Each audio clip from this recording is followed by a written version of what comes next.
हर खबर पर होगी आपकी पकड़। डाउनलोड कीजिए एबीपी लाइव ऐप।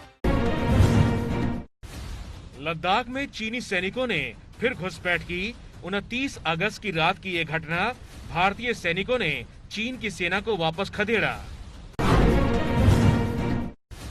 सेना के मुताबिक 29 और 30 अगस्त की रात को चीनी सैनिक पेंगोंग लेक के दक्षिण तट पर घुसे।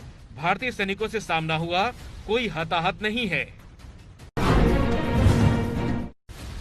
लद्दाख के गलवान में 75 दिन पहले चीनी और हमारे सैनिकों की झड़प हुई थी। हमारे 20 जवान शहीद हुए थे। चीन के 30 से ज्यादा सैनिकों की मौत का दावा है। गलवान घाटी में चीन ने अपने सैनिकों की मौत को कभी नहीं कबूला था, लेकिन अब उसके सैनिकों की कब्र की तस्वीरें दुनिया के सामने आ चुकी हैं। घुसपैठ से पहले चीन ने दक्षिण लद्दाख के पास अपने सैनिक भी बढ़ाए थे। कांग्रेस ने पूछा, भारत पर ये फिर हमला है, मोदी जी लाल आंख कहां है? जम्मू कश्मीर के बारामूला में आतंकियों ने ग्रेनेड बम से हमला किया। 7 नागरिक घायल, निशाने पर आर्मी की गाड़ी थी। बारामूला में आतंकी हमले का सीसीटीवी वीडियो सामने आया है। आर्मी की गाड़ियां पुल से गुजर रही थीं, तभी आतंकियों ने ग्रेनेड बम फेंक दिया। पंजाब के तरनतारण में शहीद सूबेदार राजविंदर सिंह की अंतिम विदाई में जन सैलाब उमड़ा। जम्मू कश्मीर के नौशेरा में पाकिस्तान की गोलीबारी में शहीद हुए थे। कोरोना संकट की वजह से देश में विकास दर बुरी तरह गिरी।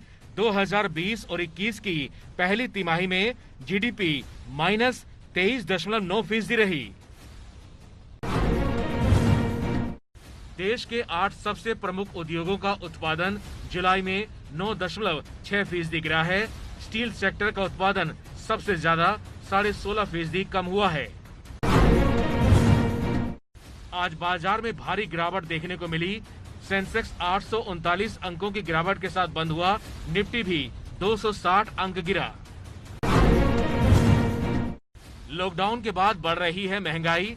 जुलाई महीने में उपभोक्ता महंगाई दर में 4 अंकों की बढ़ोतरी हुई। खाने पीने के सामानों के दाम बढ़े। राहुल गांधी ने कहा, अर्थव्यवस्था 40 सालों में पहली बार इतनी भारी मंदी में है, लेकिन सरकार इसे एक्ट ऑफ गॉड यानी भगवान की मर्जी बता रही है। बीजेपी ने राजीव गांधी फाउंडेशन पर लगाए गंभीर आरोप।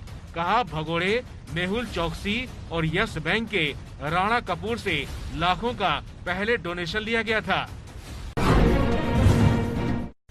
राजीव गांधी फाउंडेशन पर विवादित इस्लामिक प्रचारक जाकिर नाइक से भी पैसे लेने का आरोप है। बीजेपी का आरोप, भगोड़े जाकिर नाइक से राजीव गांधी फाउंडेशन ने 50 लाख रुपए लिए थे। जेईई और नीट परीक्षा के लिए एमपी, छत्तीसगढ़ और ओडिशा सरकारों का मदद का ऐलान। छात्रों को मुफ्त में परीक्षा सेंटर तक पहुंचाने के लिए ट्रांसपोर्ट सुविधा दी जाएगी। कल से शुरू हो रहे हैं एग्जाम। जेईई और नीट एग्जाम टालने की मांग पर सियासी घमासान जारी है। समाजवादी पार्टी का लखनऊ में प्रदर्शन, पुलिस ने किया लाठीचार्ज।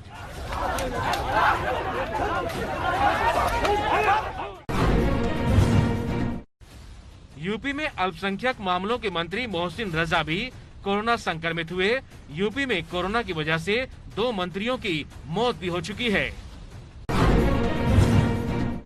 मध्य प्रदेश के सीएम शिवराज सिंह चौहान ने बाढ़ प्रभावित इलाकों का आज दौरा किया। होशंगाबाद में नाव पर सवार हुए शिवराज।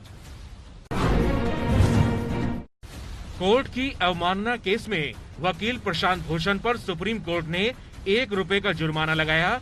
नहीं दिया तो 3 महीने की सजा और 3 साल के बैन का प्रावधान है। मुंबई एयरपोर्ट की 74% हिस्सेदारी खरीदेगा अडानी ग्रुप।